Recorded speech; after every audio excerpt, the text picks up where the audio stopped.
Hello friends, welcome to Gargi classes. Date आज की 29 अक्टूबर 2020 और एक्सप्लेन पेज से देख लेते हैं इंडियन एक्सप्रेस के कौन से इंपॉर्टेंट आर्टिकल्स है जो आज अपन डिस्कस करेंगे। सबसे पहला ये जो आर्टिकल है ये बताया जा रहा है कि किस तरीके से अभी जो हमारी इकोनॉमी कॉन्ट्रैक्ट कर रही है उसको आने वाले अपकमिंग जितने भी मंथ्स हैं उनमें हम रिवाइवल की ट्रैक पे ले जा सकते हैं। तो उसके लिए ये जो एक्सपर्ट है उन्होंने ये बताया है कि बिग इंफ्रास्ट्रक्चरल इन्वेस्टमेंट अगर गवर्नमेंट करती है, ठीक है, number one big infrastructure push और गवर्नमेंट स्पेंडिंग, ये दो बहुत इंपॉर्टेंट की फैक्टर्स हैं। अगर इनको हम अच्छे से एक्सप्लोर करते हैं, अच्छे से यूज़ करते हैं, तो कहीं ना कहीं ये चीज़ इंश्योर की जा सकती है कि आने वाले टाइम पे डिमांड ड्रिवन ग्रोथ हम इंश्योर कर पाएँ। रीज़न बीइंग कि अभी क्या है, डिमांड बिल्कुल कोलैप्स्ड है। आप अपने खुद के घरों में देखो, मैं मेरे घर की सिचुएशन मैं जानता हूँ कि हम लोगों ने हमारी जो खुद की डिमांड्स है वो बिल्कुल ही कम कर लिया। हम खर्चा बहुत कम करने लग गए हैं। विश्वास किस चीज़ पे आ रहा है कि भाई डिपॉजिट्स ज़्यादा रखो, कि क्या क्या पता जॉब सिक्योरिटी अपने पास में है नहीं तो कहीं खाने के लाने ना पड़ जाए, ठीक है। तो यही चीज़ कहीं ना कहीं हर एक फैमिली में, हर एक जगह पे आप देखोगे तो जो कंजम्पशन है ना वो बिल्कुल ही डाउन हो चुका है। तो हमें डिमांड इंक्रीज़ करने की ज़रूरत है। तो डिमांड इंक्रीज़ करने में आप देखोगे तो प्राइवेट सेक्टर एक तरफ है, तो प्राइवेट सेक्टर तो अभी देखो कुछ परफॉर्म कर नहीं रहा है। प्राइवेट सेक्टर हमेशा बेनिफिट के लिए काम करता है। प्रॉफिट कहाँ पे आता है? तो अभी तो मार्केट में अगर साइकिल ही प्रॉपर नहीं घूम रही है तो प्राइवेट सेक्टर क्यों एक वॉलेंटरली कम, मतलब आगे क्यों आएगा वो, और क्यों अपने इन्वेस्टमेंट को लगाएगा जहाँ पर इकोनॉमी बिल्कुल ही ब्लॉक हो रही है, कोई इकोनॉमिक एक्टिविटीज़ ही नहीं है। या फिर उसमें देखा जाए तो वो अगर कोई प्लांट भी लगाएगा, कोई मशीनरी लगाएगा या कुछ भी काम करना शुरू करेगा तो उसके प्रोडक्ट्स की अगर डिमांड ही नहीं होगी तो वो क्यों, कहाँ पर एनकरेज्ड फील करेगा, राइट। तो ये पूरा आर्टिकल देखेंगे कि नेक्स्ट बजट से हम कैसे क्या कर सकते हैं, कैसी प्रॉब्लम है। रही सही में ये जो चीज़ें मैं बता रहा हूँ यही फौरी तौर पे है, मोटी मोटी काम की चीज़ें हैं वो और देख लेंगे अपन इसमें। ये वाला आर्टिकल है कि स्टेट्स के फाइनेंस को कोविड-19 ने किस तरीके से इम्पैक्ट किया है, और ये जो स्ट्रेस है ना, जो स्टेट्स की खुद की फिस्कल डेफिसिट जो है वो कहीं ना कहीं बढ़ रही है, डबल हो चुकी है। जितना प्री कोविड-19 थी उसका जस्ट डबल फिस्कल डेफिसिट हो गया है स्टेट्स का, राइट। तो उसको हम देखेंगे कि कितने टाइम तक और कंटिन्यू रहेगी। दोनों आर्टिकल इंपॉर्टेंट है, तो चलिए स्टार्ट करते हैं। सबसे पहला तो बात ये है, सबसे पहली बात तो ये कि भाई वर्ल्ड इकोनॉमी जो है वो इन पिछले 9 महीनों में कैसे क्या चल रही है वो देखें। देखो ये जो क्वेश्चन है ना ये हमें खुद से पूछना चाहिए कि क्या हाल हो रहा है वर्ल्ड की बजाय, अगर इंडिया की बजाय, स्टेट की बजाय अगर हम अपने घर की बात भी देखें तो भी बहुत बुरे हाल हैं। आईएमएफ के एनालिसिस के हिसाब से हम देखें तो लगभग लगभग 11 ट्रिलियन डॉलर का इकोनॉमिक कॉन्ट्रैक्शन ऑलरेडी आ चुका है। मतलब जितना आउटपुट आना चाहिए था ना 2020-21 में उससे कंपेयर करें तो 11 ट्रिलियन डॉलर का लॉस हो चुका है। और अगले 5 सालों में अगर इसको अक्यूमुलेट करें तो लगभग 28 ट्रिलियन डॉलर का लॉस हो जाएगा। तो आप देख सकते हो कि कितना बड़ा लॉस है, जबकि इंडिया की इकोनॉमी है 2.5 ट्रिलियन डॉलर, जो कि अपने आप में इस इंडियन इकोनॉमी का भी आप देख लो कितना मल्टीप्लायर है, 4 से भी ज़्यादा गुना हो गया ये।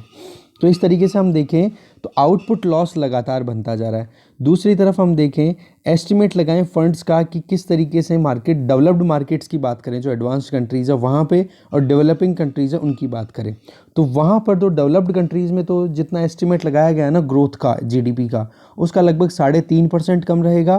तो दूसरी तरफ इमर्जिंग कंपनीज इंक्लूडिंग इंडिया, वहाँ पर आप 5 सालों में आने वालों में देखोगे तो लगभग 5.5% तक इकोनॉमी डाउन रहेगी, जितना एस्टिमेट अभी तक आपका प्री कोविड-19 तक था, ठीक है। इसी तरीके से आने वाले 4-5 सालों में ओवरऑल देखा जाए तो जो इकोनॉमीज़ अभी फुल फ्लेजेडली परफॉर्म कर रही थी दिसंबर 2019 में, उनकी जो रेट देखी जाए ग्रोथ की वो 3 से 5% तक ही रजिस्टर करेंगी ग्रोथ को।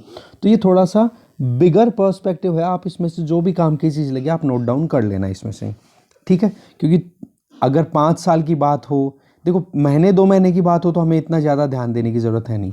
पर हाँ ये बात हो कि 2 साल, 3 साल या 5 साल की बात भी हो तो एक बार लिख लो। क्योंकि होता क्या है, आप जैसे ऐसे राइटिंग प्रैक्टिस करते हो तो वहाँ पर भी डेटा काम में लिया करो, ठीक है। उसके अलावा मेंस आंसर राइटिंग भी करो तो, और प्रीलिम्स में भी कई बार क्वेश्चन आजकल ऐसे ही आने लग गए हैं कि डेटा बहुत सारा होता है उसमें सेंस लिया जाता है कि पिछले 5 सालों में, आने वाले 5 सालों में कोविड-19 के पहले जितनी ग्रोथ रेट थी उससे लगभग 20% तक कोलैप्स कर गई इंडियन इकोनॉमी। तो वो चीज़ एकदम वायबल नहीं है ना, अगर आपको ये नॉलेज है तो।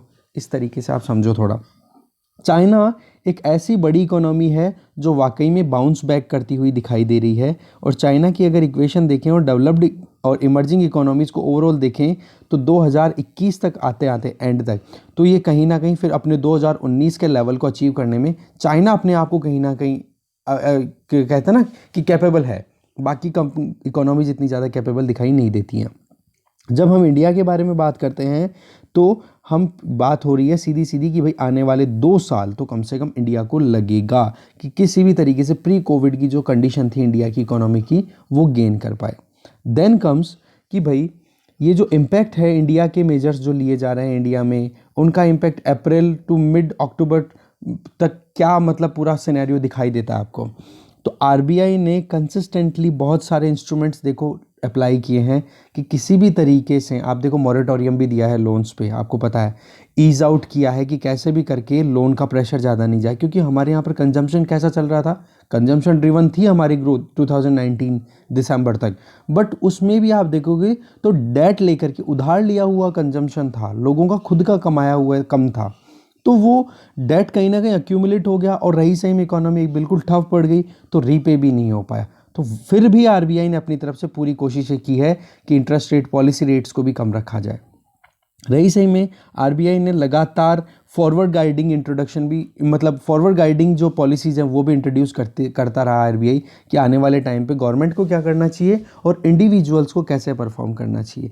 तो इसी तरीके से हम देखें तो हमारे यहाँ पर इन्फ्लेशन भी है वो भी कहीं ना कहीं अब बढ़ी हुई है। तो आरबीआई का रोल भी कहीं ना कहीं आरबीआई ने अपनी तरफ से अच्छा परफॉर्म किया है बट इससे ज़्यादा नहीं कर सकता। और दूसरा उनको ये भी देखना होता है कि मार्केट में लिक्विडिटी सर्कुलेशन कितना है, तो वो भी तो इनके लिए मैटर करता ही है। अब रही सही में बात आ जाती है फिस्कल साइड की। अब देखो गवर्नमेंट की अभी तक जो अप्रोच रही है दैट इज़ कॉन्शियस, बहुत सोच समझ के खर्चा किया है गवर्नमेंट ने।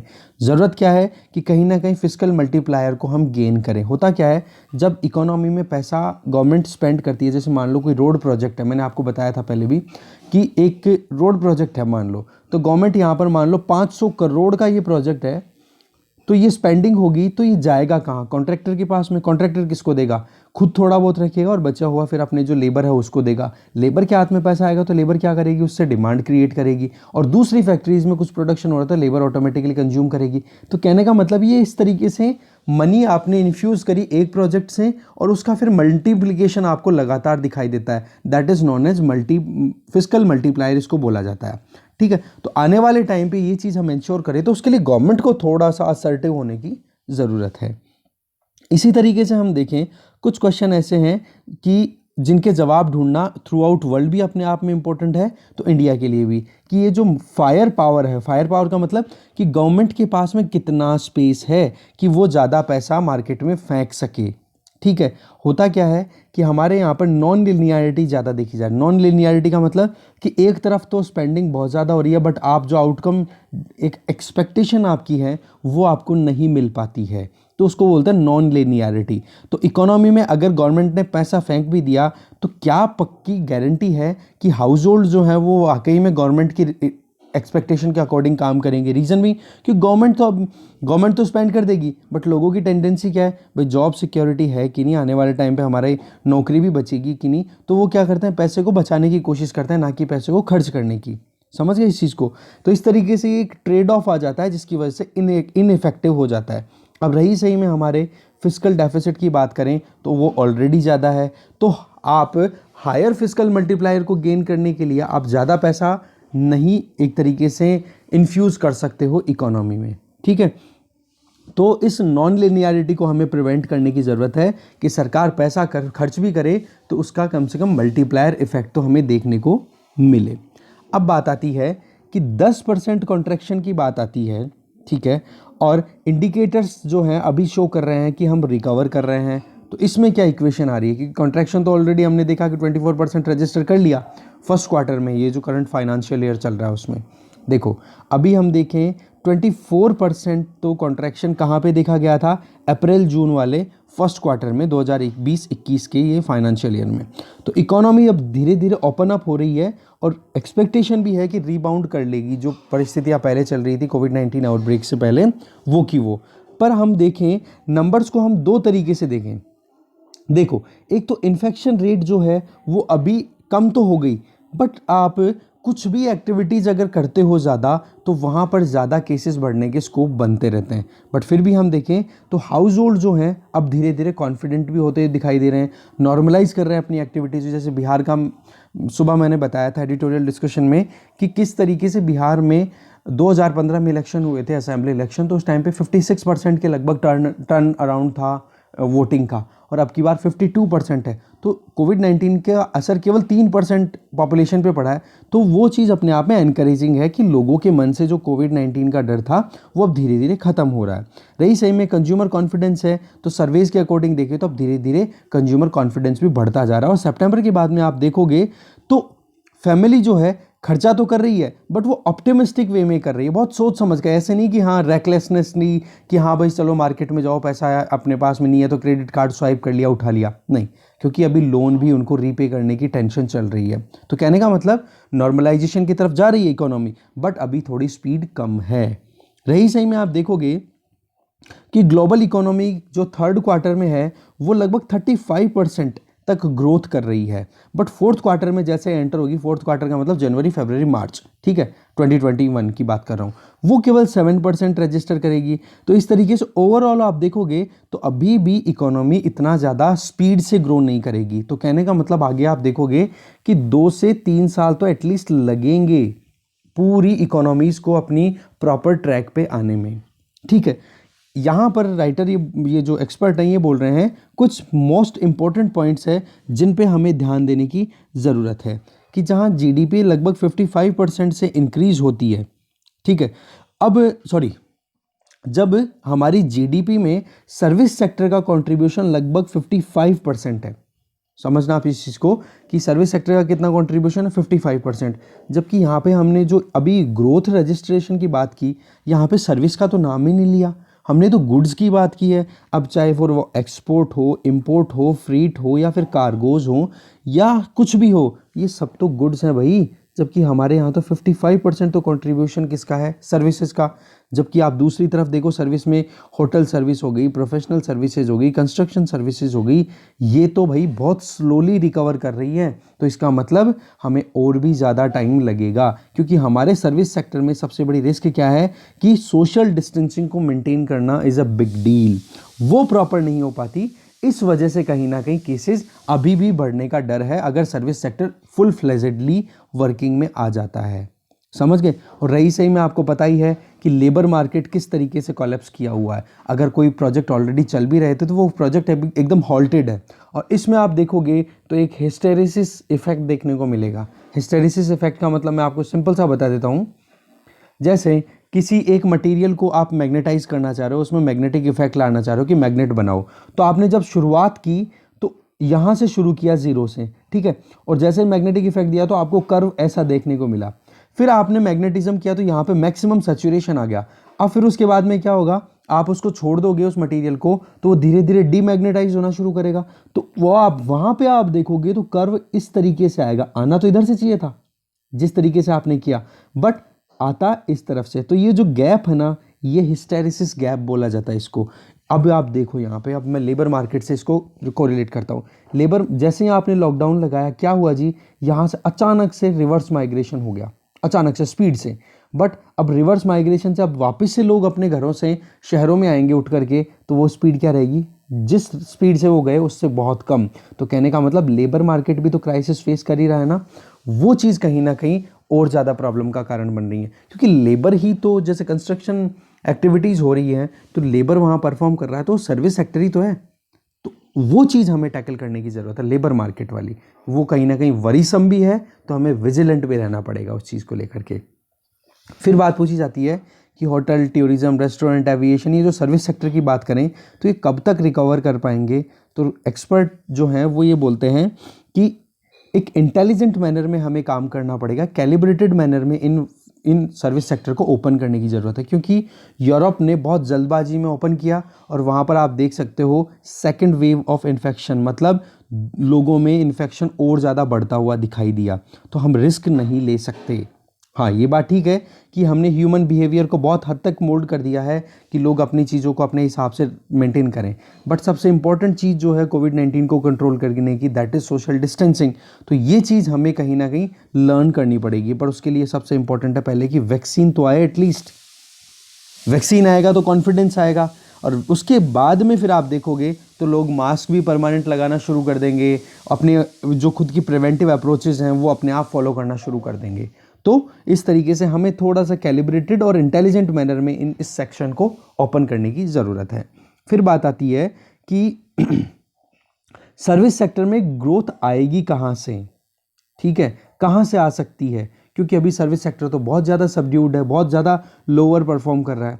तो यहाँ पर एक्सपर्ट ये बोल रहे हैं कि आप देखो कंजम्पशन ग्रोथ पिछले 5 सालों में हम देखें तो बहुत स्ट्रॉन्ग थी, लगभग 7% ऑफ जीडीपी, पर कंजम्पशन किस पे बेस था, डेट पे बेस था। तो इस टाइम पे आप देखो हाउस होल्ड जो है वो कहीं ना कहीं खर्चा करने में भी कमी कर रहा है, तो दूसरी तरफ खर्चा करने से पहले 10 बार सोच रहा है, क्योंकि न तो उसके पास में कोई लोन देने वाला है, न हाउस होल्ड में खुद में एक कॉन्फिडेंस है कि भाई जॉब तो सिक्योर है इसलिए लोन लेकर के हम काम कर लेंगे। समझ गए? तो दिमाग किस पे ज़्यादा लगा रहे हैं फैमिली वाले कि भाई सेविंग्स करो, सेविंग्स ज़्यादा हो जाएगी तो फिर उसके बाद में ऑटोमेटिकली अपन देख लेंगे। अब इसकी बजाय अगर जॉब्स अगर प्रॉपर मिले, जॉब सिक्योरिटी अगर इंश्योर हो, तो क्या स्पेंडिंग करने से कोई रुकेगा? बिल्कुल नहीं। बट प्रॉब्लम कहाँ आ रही है? जॉब्स इनसिक्योरिटी की वजह से। ठीक है, तो यहाँ पर फिर गवर्नमेंट की रोल आ जाती है कि गवर्नमेंट जो है वो कहीं ना कहीं अपनी स्पेंडिंग्स को इंक्रीज करे। ठीक है, मल्टीप्लायर इफेक्ट पे ध्यान दे, फिजिकल मल्टीप्लायर के इफेक्ट पे, कि इंफ्रास्ट्रक्चर में जैसे ही वो इन्फ्यूज़ करेंगे मनी, तो किस तरीके से, जैसे मैंने आपको रोड का एग्जांपल दिया वैसे काम करेगा। इसी तरीके से आप देखोगे इंफ्रास्ट्रक्चर बूस्ट होगा तो और आप देखोगे तो एग्रीगेट डिमांड भी इंक्रीज होगी, तो फिर गवर्नमेंट जब इन्वेस्ट करती हुई दिखाई देगी और इकोनॉमी में साइकिल घूमेगा ना, तो प्राइवेट सेक्टर भी ऑटोमेटिकली इन्वेस्ट करना शुरू कर देगा। अब इसमें सबसे इंपॉर्टेंट चीज़ आती है कि जॉब वैक्यूम को कैसे फुलफिल किया जाए, तो इसमें ये चीज़ कहीं ना कहीं इम्पल्स देने की ज़रूरत है गवर्नमेंट के द्वारा, राइट।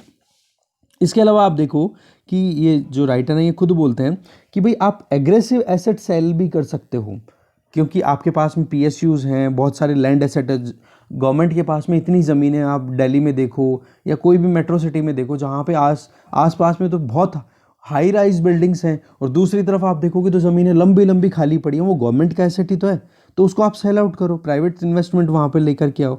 तो इस तरीके से रही सही में पब्लिक सेक्टर एंटरप्राइजेज हैं, उनके शेयर्स में आप थोड़ी सेल आउट कर दो। यही एक टाइम है जिस टाइम पे ये परफॉर्म किया जा सकता है और हमारी इकोनॉमी को कहीं ना कहीं रिवाइवल की तरफ लाया जा सकता है। वो बात अलग है कि पार्लियामेंट में जो अपोजिशन है वो टांग खींचती हुई दिखाई देती है कि बोला आपके बाप का माल थोड़े ना जो आप बेच रहे हो, अरे भाई जनता का माल है, जनता मर रही है तो जनता के लिए कुछ तो करे सरकार। तो यहाँ पर राइटर ये एक सजेशन और देते हैं कि पब्लिक इंफ्रास्ट्रक्चर पे भी ध्यान दो, इंफ्रास्ट्रक्चर ड्रिवन ग्रोथ भी हमारी होनी चाहिए, और जो एसेट्स हैं उनको भी सेल आउट करो, या फिर पब्लिक सेक्टर एंटरप्राइजेज में जो भी आपके स्टेक्स हैं उनको थोड़ा सा रिड्यूस कर लो, प्राइवेट सेक्टर को प्रमोट कर दो, क्योंकि पैसे की रिक्वायरमेंट है गवर्नमेंट को, क्योंकि गवर्नमेंट के पास में भी इतना ज़्यादा स्पेस नहीं है।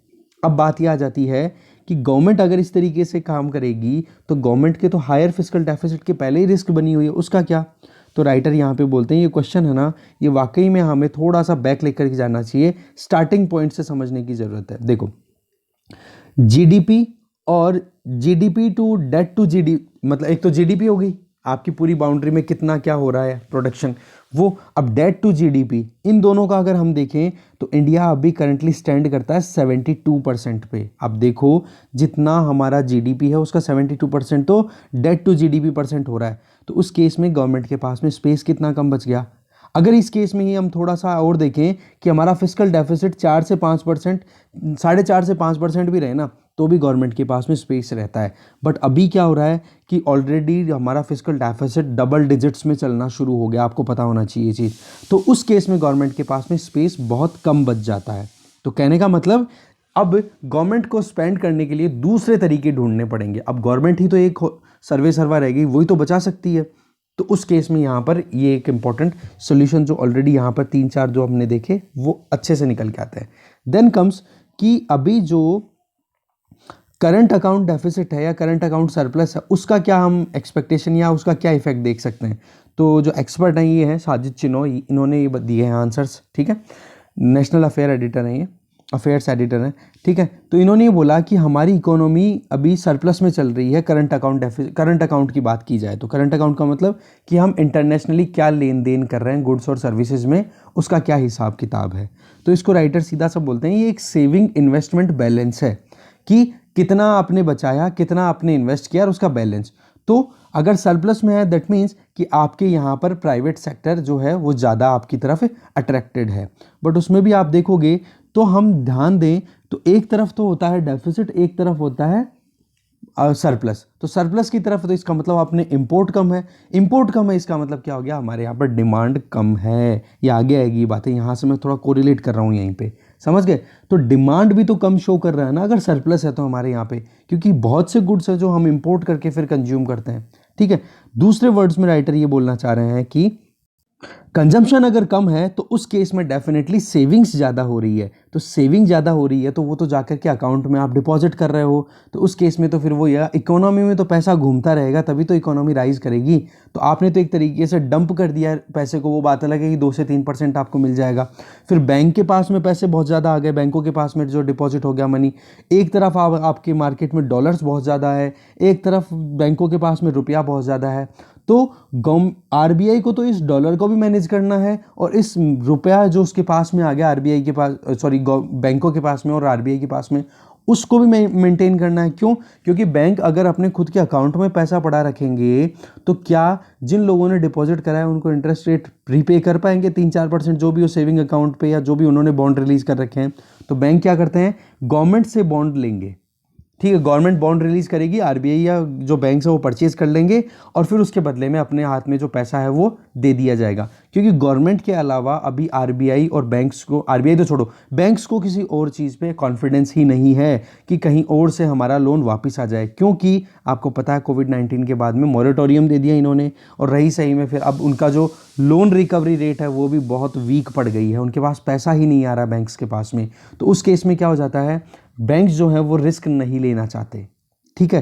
तो आप देखोगे तो एक तरफ तो आरबीआई को लिक्विडिटी मेंटेन करनी है, तो दूसरी तरफ आप देखोगे इस तरीके के डिपॉजिट्स को भी वो ज़्यादा अपने पास में रखना नहीं चाहते। तो यहाँ पर फिर बाद में गवर्नमेंट अपने आप में एक स्कोप बच जाता है। बट पॉइंट ये आ जाता है कि गवर्नमेंट के पास में पैसा चल गया तो क्या उसका रियल इकोनॉमी पे कुछ इफेक्ट आएगा। रियल इकोनॉमी का मतलब जहाँ पर आप और हम जैसे जो इंडिविजुअल्स हैं वो इकोनॉमिक एक्टिविटीज़ में पार्टिसिपेट करें। तो यहाँ पर सबसे बढ़िया चीज़ जो आती है ना वो ये कि कैसे भी करके जो छोटे मंझले ये जो ट्रेडर्स हैं या फिर अपन कह सकते हैं जो एंटरप्रेन्योर्स हैं, इनको लोन प्रोवाइड कर, एक वही बात है, इम्पल्स देने की ज़रूरत है। एक ट्रेन का बड़ी ट्रेन का इंजन रुक गया, उसको आप इम्पल्स दो जिससे कि वो इकोनॉमिक की एक्टिविटीज़ रीस्टार्ट हो सके, राइट।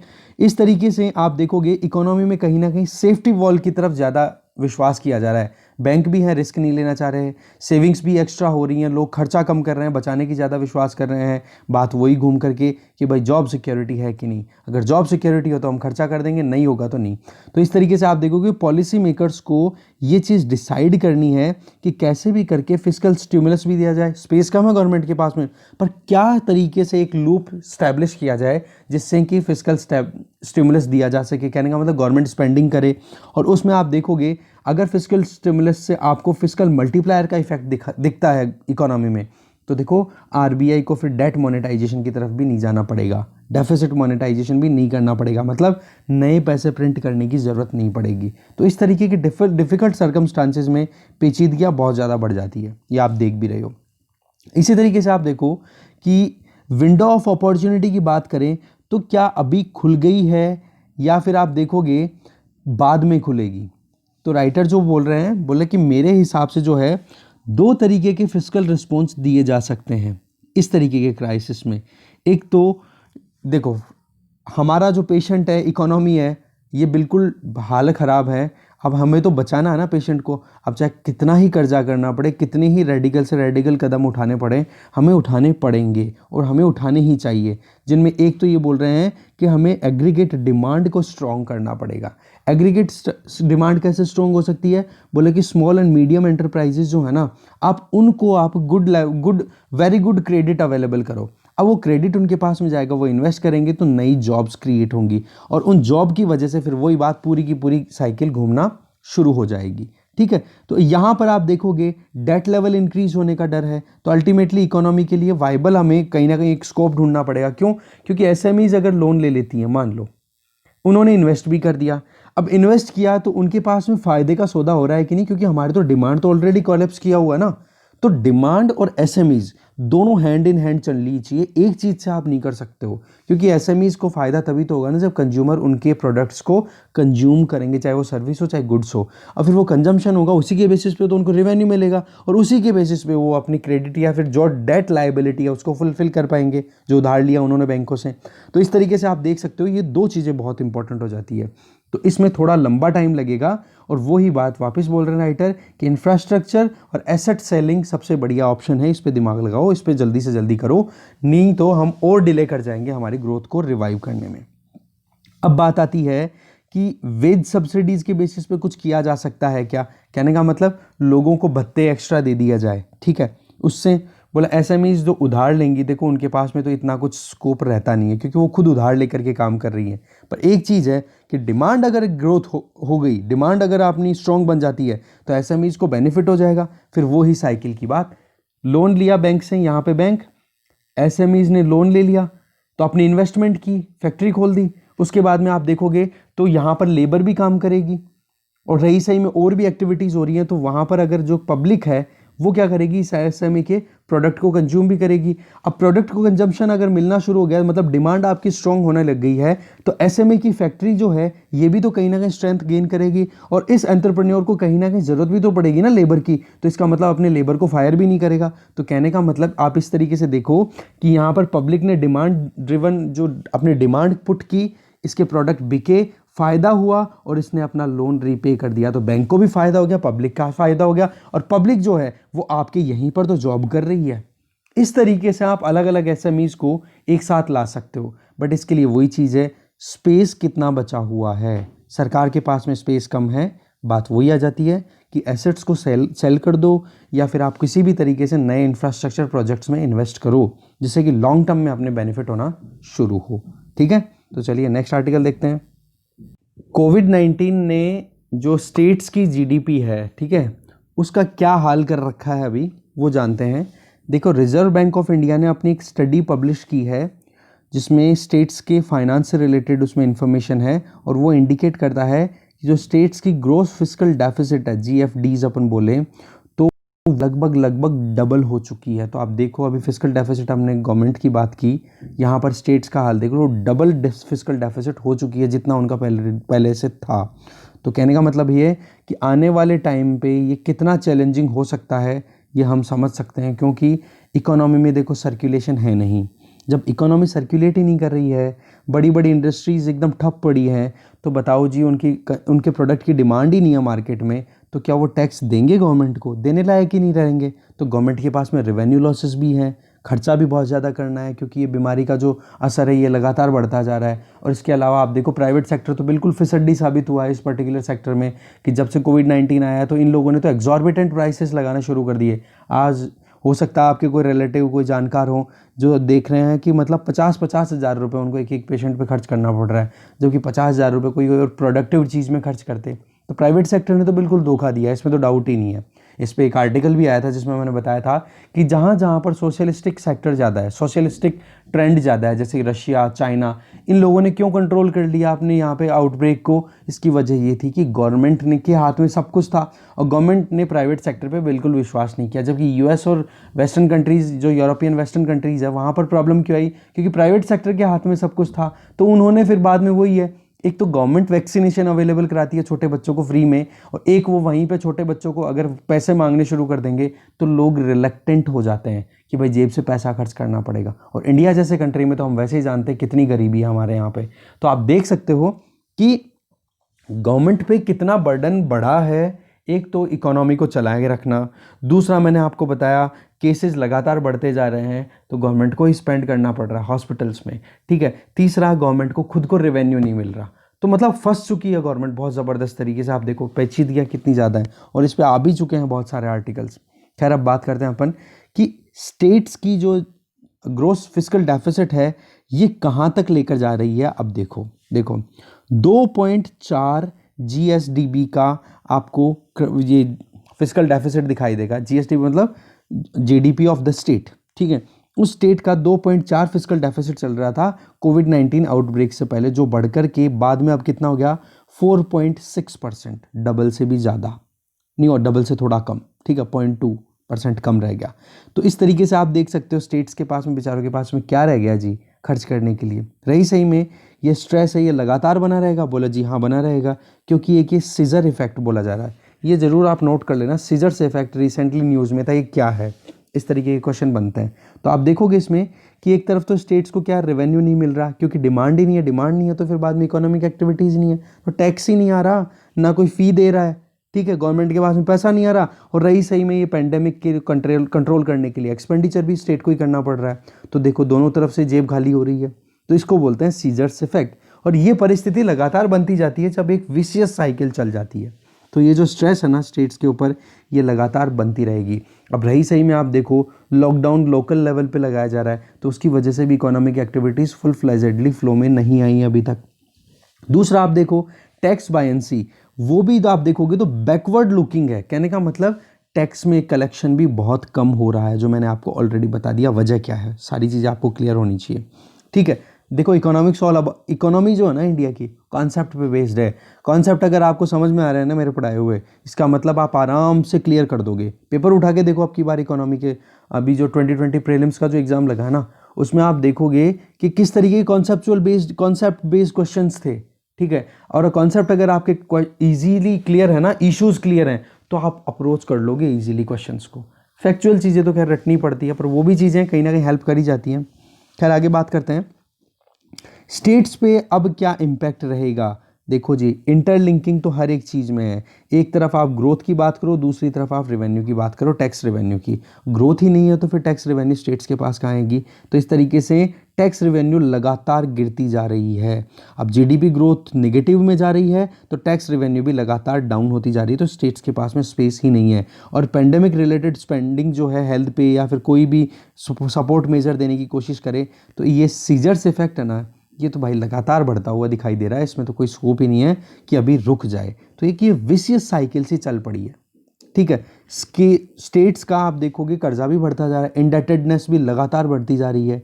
तो उसमें आप देखो तो सस्टेनेबिलिटी तभी आएगी जब कहीं ना कहीं लॉन्ग टर्म में एक प्रूडेंट वे में काम किया जाएगा। अब उसमें थोड़ा और टाइम लगेगा, क्योंकि अभी बीमारी ख़त्म नहीं हुई है। और आपको पता ही है कि हेल्थ जो है वो स्टेट सब्जेक्ट है, तो स्टेट्स को तो पहले डील करना पड़ता है, ठीक है। अब बात करते हैं ये कोविड-19 का क्या होगा आगे, पता नहीं है। तो पहले जो बीमारियां आई थी उनके साथ क्या हुआ। देखो 1896 में प्लेग आई थी, 1918 में आप देखोगे स्पेनिश फ्लू आया था, 1957 में आप देखोगे एशियन फ्लू आया था, तो 1974 में स्मॉल पॉक्स आया था। तो यहाँ पर एग्जाम्पल उठाया जा रहा है कि देखो जब भी ये बीमारियाँ आई हैं ना, तो जीडीपी में कॉन्ट्रैक्शन और डिसेलरेशन तो देखा गया है। जैसे कि 1918 में जो फ्लू आया था, कौन सा, स्पेनिश फ्लू, उसकी बात करें तो उस टाइम पे आप देखोगे तो इकोनॉमी लगभग 13% से डाउन टर्न कर गई थी, बहुत गजब तरीके से कोलैप्स कर गई थी। बट आने वाले जो सब्सिक्वेंट ईयर थे, इमीडिएट सब्सिक्वेंट ईयर, जैसे 2020 में आउटब्रेक हुआ तो 2021-22 ऐसे बात हो रही है। तो 1918 में आया, तो 1918 के बाद 1919, 1920, उस टाइम पे आप देखोगे तो कॉन्ट्रैक्शन तो कंटिन्यू रहा, बट धीरे धीरे 3 से 4 सालों में उस पेंडेमिक से पहले का जो लेवल था ना ग्रोथ का, वहाँ तक अचीव कर लिया था। तो इससे हम कहीं ना कहीं थोड़ा आइडिया लगा सकते हैं कि 3 से 4 साल तो लगेंगे। तो कहने का मतलब 2022-23 तो आप मान के चलो, ओके। अब बात आती है कि पेंडेमिक को रिस्पॉन्ड कैसे कर रहे हैं स्टेट्स। तो यहाँ पर 2 मॉडल बता रहे हैं, दोनों मॉडल आप केस स्टडी के तौर पे लिख लो, अच्छे हैं। केरला मॉडल में देखो जो लोकल गवर्नमेंट है ना, उनका पार्टिसिपेशन अच्छे से इंश्योर किया गया है। वहाँ पर जो इसका नाम क्या है, LSG, दैट मीन्स, एक सेकेंड, लोकल सेल्फ गवर्नमेंट्स ने बहुत अच्छे से परफॉर्म किया है। तो देखो लोकल सेल्फ गवर्नमेंट अगर अच्छे से परफॉर्म करती है तो मतलब कम्युनिटी पार्टिसिपेशन आप ज़्यादा इंश्योर कर रहे हो। तो टाइम पे डिटेक्शन होना, टाइम पे उनको ट्रीटमेंट करना, जो भी पेशेंट्स हैं, लोगों में अवेयरनेस फैलाना, पब्लिक प्लेसेस को सैनिटाइज करना, ये सारे काम कहीं ना कहीं लोकल बॉडीज़ अच्छे से कर रही हैं। तो दूसरी तरफ आप देखोगे धारावी मुंबई की जो स्लम्स हैं, वहाँ पर किस तरीके से टैकल किया जा रहा है। बोलो वहाँ पर पब्लिक प्राइवेट पार्टनरशिप के बेसिस पे कम्युनिटी पार्टिसिपेशन अच्छा हो पाया है, जिसने बहुत ही क्रूशियल रोल प्ले किया है इस कोविड-19 को कंट्रोल करने में, ठीक है। गवर्नमेंट के साथ में आप देखोगे तो प्राइवेट डॉक्टर्स भी हैं, हॉस्पिटल्स भी हैं, एनजीओज भी हैं, उन्होंने बहुत अच्छे से, मतलब सिविल सोसाइटी भी अच्छे से काम कर रही है। इलेक्टेड जो रिप्रेजेंटेटिव्स हैं उन्होंने भी मिलकर बहुत प्रोएक्टिवली काम किया है, चाहे वो स्क्रीनिंग हो या फिर अर्ली डिटेक्शन हो, कॉन्टैक्ट ट्रेसिंग हो या टाइमली आइसोलेशन हो, इन सभी को बहुत जल्दी से काम करने की बेसिस पे आप देखोगे हाईली डेंस, बहुत ही पुअर लिविंग कंडीशंस के होने के बावजूद भी धारावी में ये जो केसेस हैं कोविड-19 के वो बहुत हद तक कंट्रोल कर लिए। दूसरा, लोगों में भुखमरी ना हो तो कम्युनिटी पार्टिसिपेशन तो था ही, तो कम्युनिटी किचन्स भी शुरू कर दिए, एक कलेक्टिव सॉलिडारिटी आ गई। कहने का मतलब कि आप देखो कि लोकल सेल्फ गवर्नमेंट जो है वो कितना अच्छे से परफॉर्म कर सकती है, हमें यहाँ से बिल्कुल क्लियर दिखाई देता है। एक तो आप देख सकते हो केरला वाला मॉडल जहाँ पर पूरी लोकल सेल्फ गवर्नमेंट है, और दूसरी तरफ आप देखोगे तो कम्युनिटी पार्टिसिपेशन के बेसिस पे धारावी जैसी जो स्लम एरिया है वहाँ पर भी कोविड-19 केसेस को रोक लिया गया। तो ये WHO ने ये कहा है कि जो धारावी वाला जो केस है ना, कि किस तरीके से उन लोगों ने जो इन्फेक्शन के कर्व को बिल्कुल फ्लैट किया है, वो अपने आप में वर्दी है कि हम उसे कैसे भी करके अपनाएं और उसको प्रमोशन मिलना चाहिए थ्रू आउट वर्ल्ड। ठीक है, तो इस तरीके से explain page discussion is over. Thank you very much.